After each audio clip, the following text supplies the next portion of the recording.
First of all, thanks everyone for being here. As Mats, if you're watching this recording, you haven't seen that Mats, my colleague from OBO Akademi, was introducing me, but I am Leonardo Custodio. I'm a postdoctoral researcher here at OBO Akademi University. And so basically the title of the presentation is Marginalized Voices, Media Activism and Changes. Because I wanted to make a specific message clear, and I tend to get lost myself in my own words, I wrote kind of a little bit of an introduction. So I connect again to my thread of thought, and then I'll go to the slides and pretty much go through them so you get a little bit more details for what the title of the presentation means and what the actual presentation means to me. It's the first time that I actually talk publicly at OBO since I came here in November last year. So it's been quite a weird first year at the university. So I have met some of my colleagues, but didn't have much yet of campus experience because of the pandemic. But anyway, so this is an opportunity to present my work to my colleagues as well. So so I'll go first to the introduction that I wrote, and then I will go back to the slides to try and develop a bit further. So my idea for this presentation is to show the core of my work. In a way, I'm also trying to clarify for myself what my work means as a political practice. So I definitely welcome and appreciate each and every comment and questions you have, because that will help me in my own process.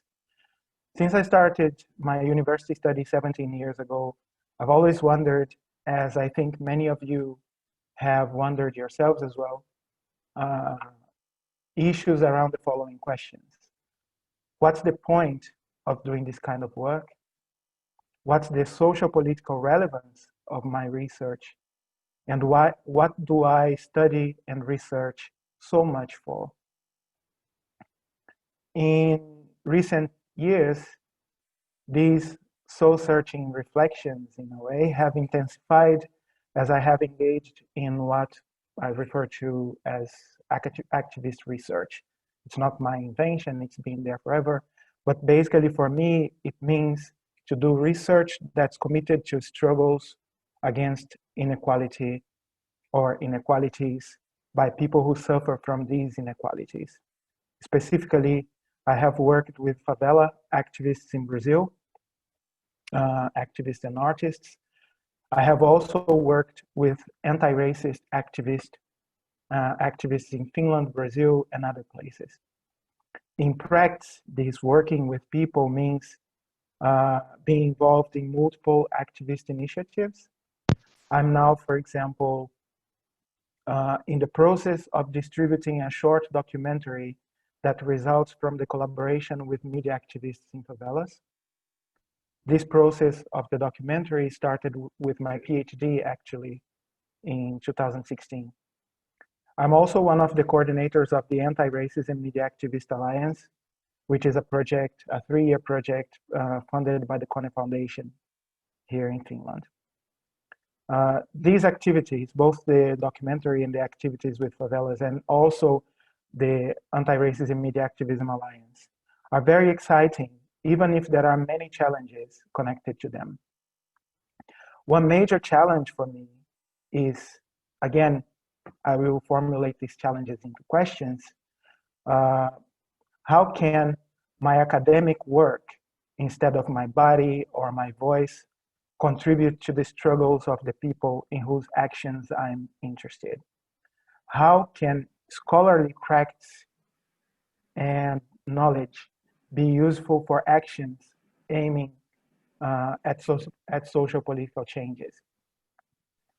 How does what I say and write as a researcher, academic, or scholar differ from journalistic descriptions of activities or activist manifestos. Um, with these questions as guiding principles for my work, I have been working on ways to systematize ideas through theory that might be useful for activists to develop tactical actions. This presentation is about these ideas. To illustrate them, I will use the case of Black Lives Matter, the protest that happened in Helsinki last July. This photo you see as the background for the title of my presentation is a photo I took from the stage on the stairs of the Tuomiokirko in Helsinki, the cathedral in Helsinki. In the picture, you see Sara Bauhaus and Andrea Mukoko, who were emotionally like crying and very sort of shaky, addressing the crowd at that time. The basic narrative about this Black Lives Matter Helsinki protest was, and it was all over the press here and in some other countries as well, two young women, one brown, one black, mobilized over 3,000 people to demonstrate support for the Black Lives Matter movement following the killing of George Floyd by police officers in the US. I hope that by the end of this presentation, this description will appear to you as it appears to me as superficial, misleading, and to some extent unfair to everybody involved in the protest, especially Sara and Andrea, and many others, considering how complex the whole situation of mobilizing a protest like that is. So that was my written presentation. So now that I've managed to do that, I'll just go forward because I feel like mission accomplished already for now. But yeah. So this presentation is based on 3 questions that are there on this slide now. And also another question that I sort of talked briefly in the introduction. The first question concerns marginalized voices. What are marginalized voices, or what do I mean by marginalized voices? Because, well, as you probably know, everyone, what is and what is not varies a lot depending on who speaks and depending on what one is speaking about. So what do I define as marginalized voices? Why do they matter? Then media activism. What does media activism mean? And I missed the mean there from the question. How does it matter for marginalized voices? And finally, changes. And I put changes in quotation in parentheses because many times people talk about social change, for example, as if it was one thing. And my idea is to show you that, especially from an activist perspective, if we don't think about change in plural, we are probably setting ourselves up for failure. Because then, if we just talk about change in singular, it will again be dependent on who defines the change if we don't define it clear ourselves. So thinking about changes in plural is a bit more, again, is a bit fairer and more, I don't know, useful perhaps if you're doing activist work and even research work. What changes can media activism by marginalized voices cause? And the connection of these questions with the Helsinki Black Lives Matter protest is there because, well, first the protest was called by Black and brown people, and you know that the voices of Black and brown people here, even though you hear one, like every now and then you hear some people who are Black and brown speaking publicly in Finland with reach, it's still marginalized in the sense that the normal they are not part of the normal in a way of what voices speak publicly to many people, say, for example, in the public and in the commercial broadcasters, television, radio, and so on. By the connection with media activism is the fact that Sarah and Andrea, they called the protest through social media. So as you will see in a bit, using social media for these kind of purposes is part of what I define media activism to be. And changes, if you're familiar with Finland, you know that Finnish people are very, in general, of course, very cautious about instructions of the government. So if the government says, for example, that it's not healthy and it's a risk that you gather in more than, I don't know, 50 people or 500 people in a certain place, I suppose most Finnish people will understand that as an important message and will avoid that kind of thing. And yet, when Sarah and Andrea called Black Lives Matter, and when we went to the square, despite the pandemic, so many people were wearing masks and afraid of actually getting the virus, but still were there because the issue was somehow that important that they risked themselves. That was a kind of change in the sense that you have 3,000 people, mostly white young people, in a square in Finland protesting against racism, which is a problem they don't suffer from. So that is, to some extent, a kind of change as well, but I will go through this in more detail in a bit.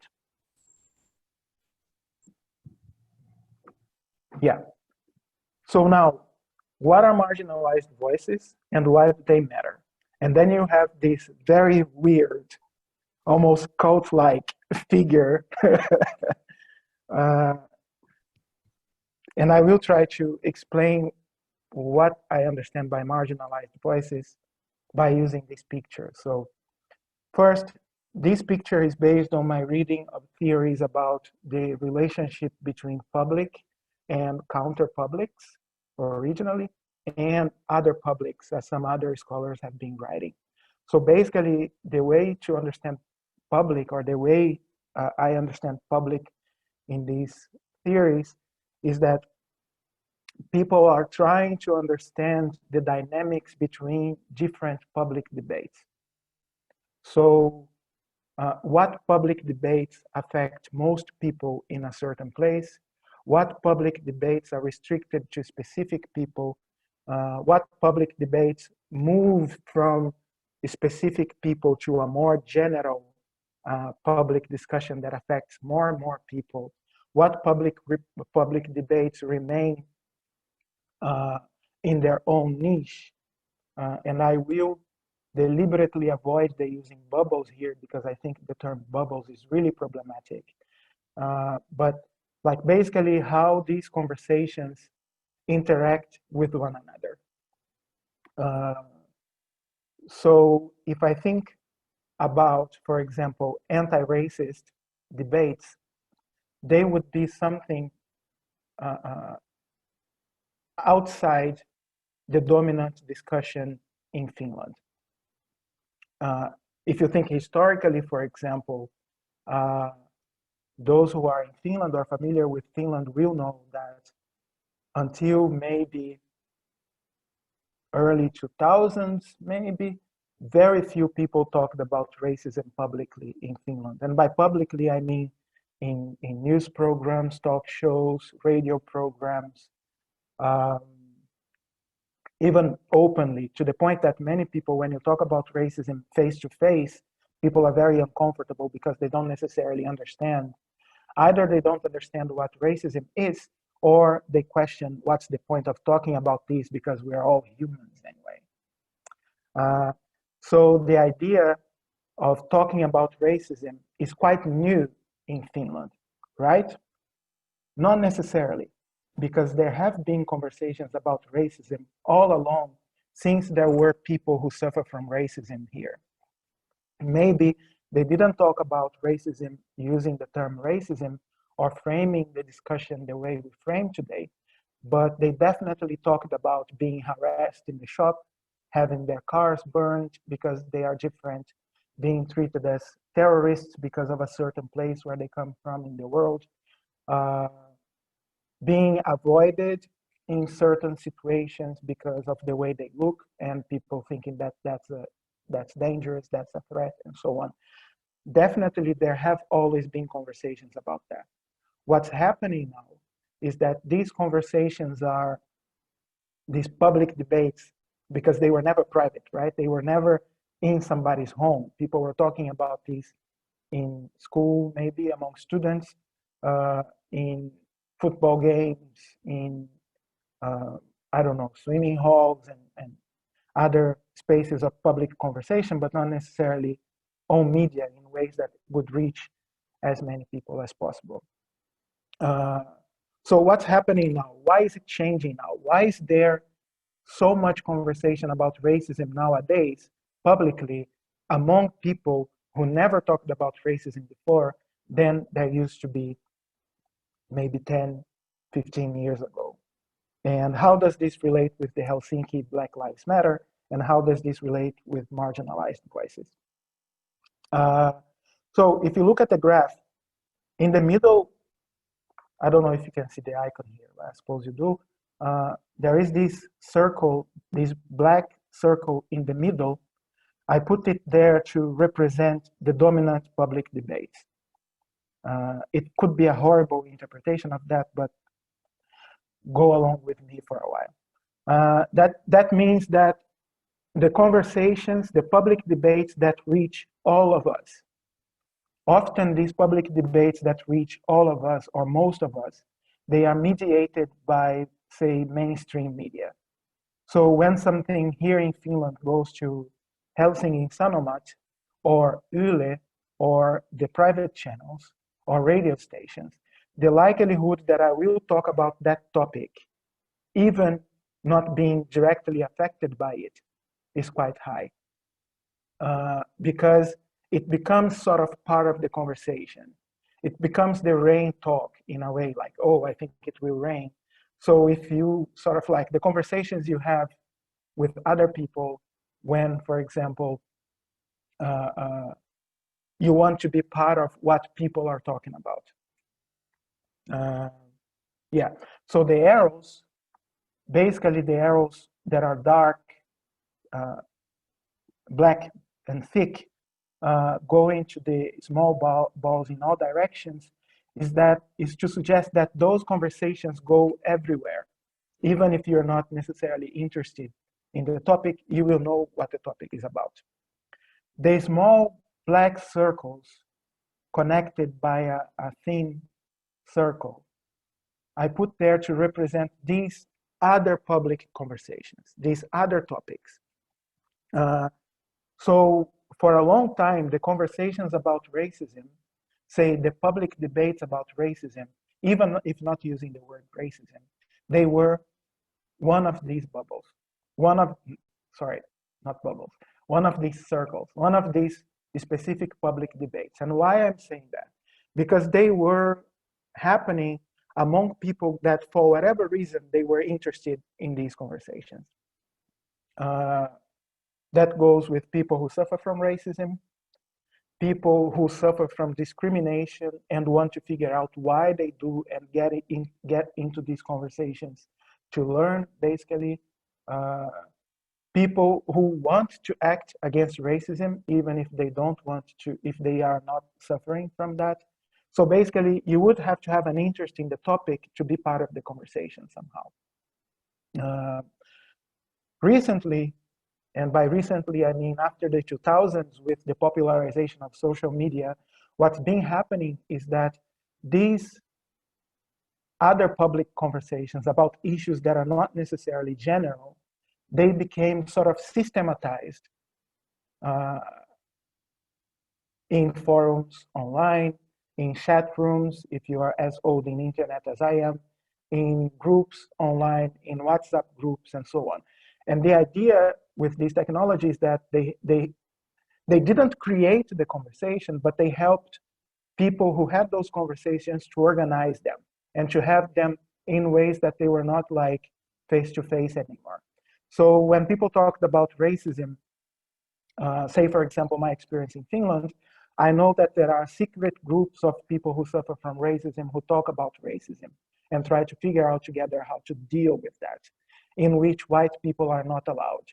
So if you're white and you're listening to me now, there are some conversations about racism that I know that you don't know, because these conversations are by people who, because of being different from white, they suffer from racism. The same way that we don't know, for example, what those extreme right-wing people are necessarily talking about in their forums. I don't like what they say, but by these logics, they are also creating publics. So sometimes we, like when Peru Formalized, for example, gained lots of power and Trump was elected and Bolsonaro in my Brazil was elected, many people were caught by surprise. Oh, where did this come from? Basically because they didn't see those conversations that boosted those phenomena.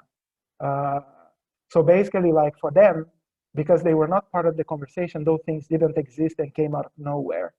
But then the people who were in those conversations, they celebrated because, you know, that came as a long-term process rather than a situation that just happened. But anyway, the dotted line connecting these small circles to the circle in the middle, they are indicating that there is a way every now and then that these discussions will affect the general public discussion, but they don't happen with the same strength and regularity as the discussions that happen in the sort of dominant public debates affect their own conversations inside. And sometimes they come and become topics, sometimes they disappear. So if you think of the like Black Lives Matter Helsinki, for example, it entered the generalized public debate, but now people don't talk about that so much as they talked about in July and August anymore. So it's kind of ephemeral, the way these debates or some of these debates influence the general public debate. And the red dots, the red arrows between the sort of the other publics, they are basically a question. To what extent do these other public debates interact with one another? I know, for example, that from where I stand as a Black person in Finland, involved in even secret discussions about racism, that I have no idea what white supremacists are talking in their own platforms. Like, that doesn't, what they say there affects me by the actions they do when they do something based on what they were discussing, but I have no idea what they are talking about. The same way that they don't know what we're talking about. So I wonder to what extent these publics interact and sort of act with one another. And it's an open question. I don't have an answer for that. But the gray sort of circle made bigger with a cross in the middle and an arrow, that means that even if you don't see the debate, or even if you think that that debate is small, that debate is happening among people within that group, right? So there is something boiling there, cooking, that's created by conversations and discourse and, you know, readings, and then how people interpret those readings, and that's creating something. And every now and then, that conversation will create something material that will somehow call the attention of people outside those conversations, like a protest supporting Black Lives Matter in the center of Helsinki with 3,000 people out of nowhere for many people. Yeah, so I hope this figure now is a bit better. And the point is, like, marginalized voices, they would be then the voices within these debates that are not mainstream. And you can't think of being marginalized only as a process of discourse, right? Some people are actually marginalized. So in the case of Brazil, for example, favela residents, they are physically marginalized. The way the neighborhoods are built, they are built so that they are far from whatever people consider to be centers of power and business or economy or whatever. Like you can work here, but you have to live over there. So in that sense, marginalized is very concrete. In other cases, marginalized is very symbolic, but yet very powerful.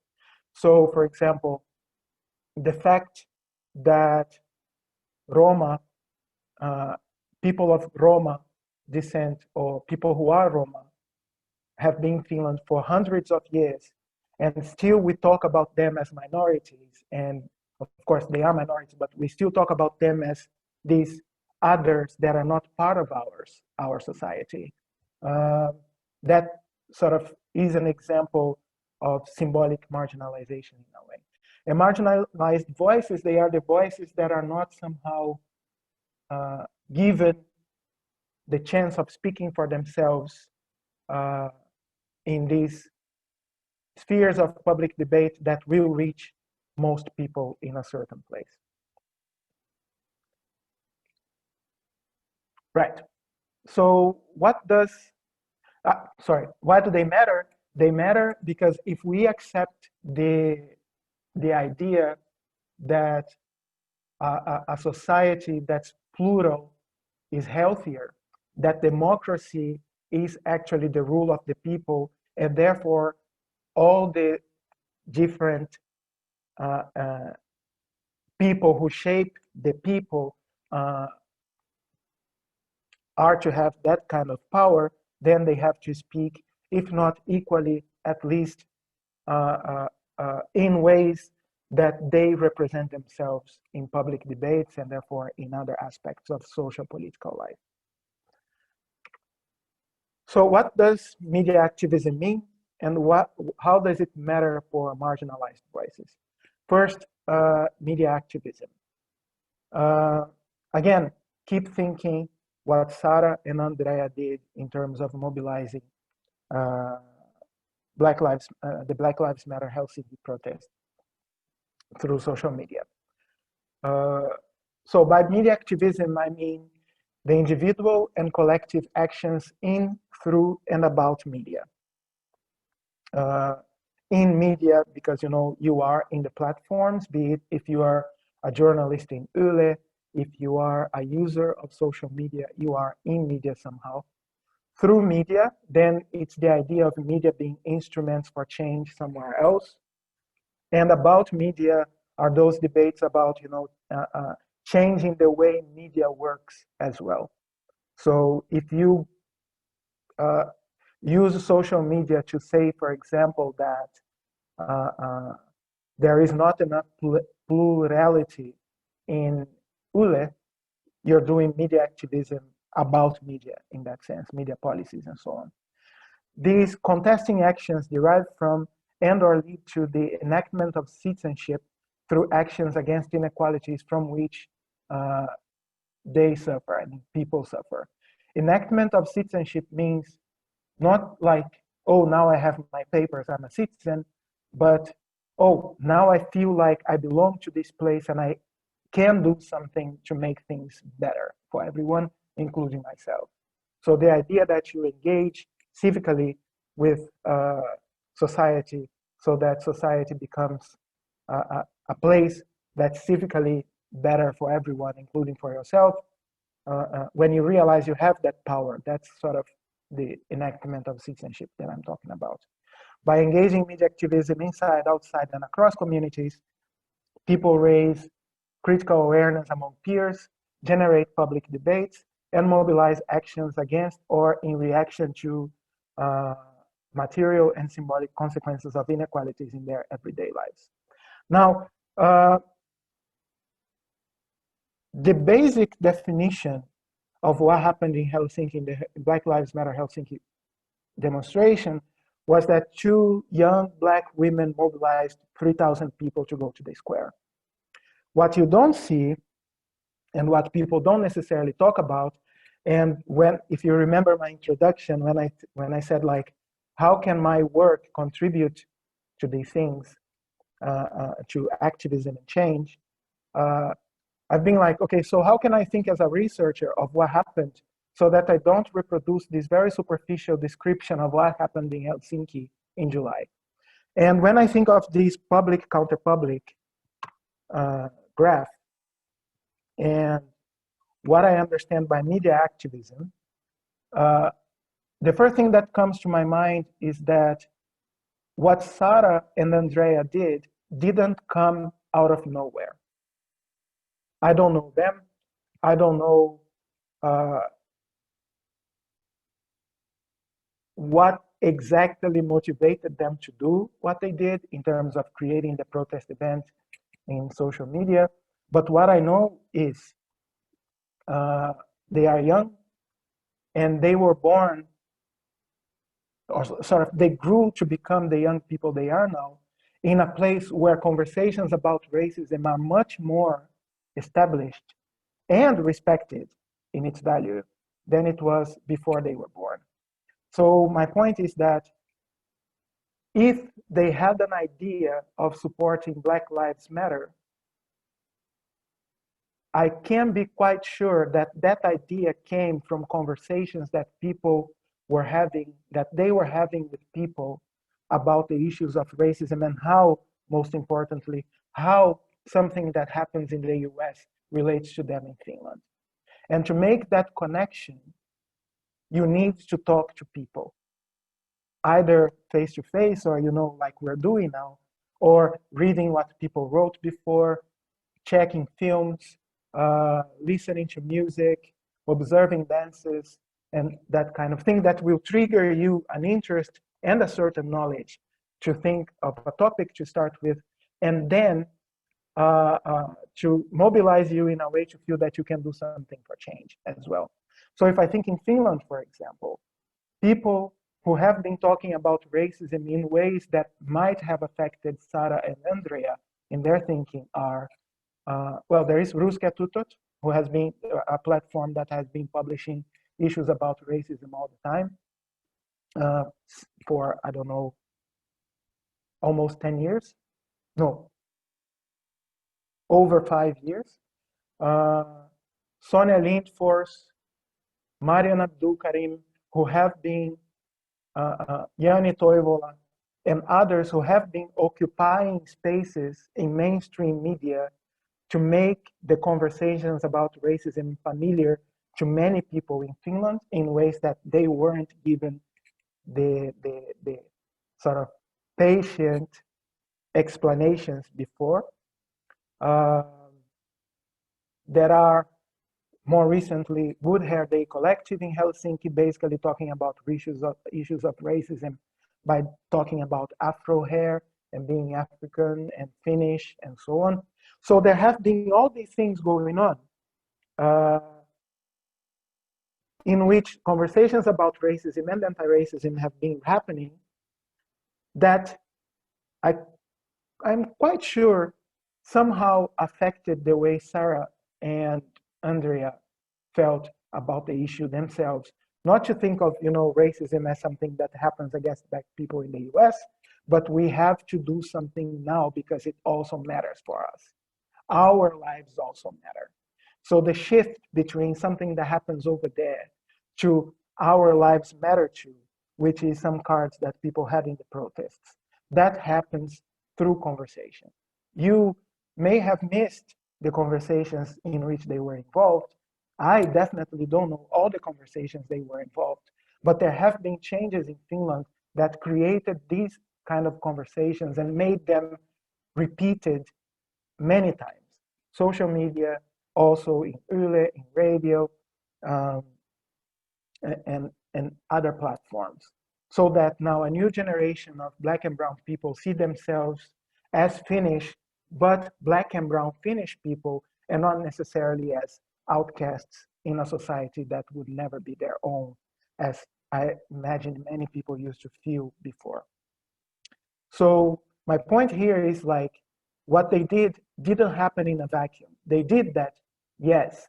But when you went to the stage, for example, where they were speaking, other figures that are very important in creating this public debate were there as well. And they supported Sara and Andrea in mobilizing people as well. So at the stage, you had Liban, who is the first Black leader of the Basemister Youth, who is now going to the Obama Foundation's event. He was there. Soldan Ahmed, the representative in Helsinki, he was there. Good Hair Day was there. Sonia Lindfors was there. And many other people who have been somehow creating these conversations for years, they were there. Not to claim the responsibility for, no, we created this movement too, but if I may say, even as sort of enjoying the kind of change that happened after all of them did so much to change the way people talk about racism in Finland.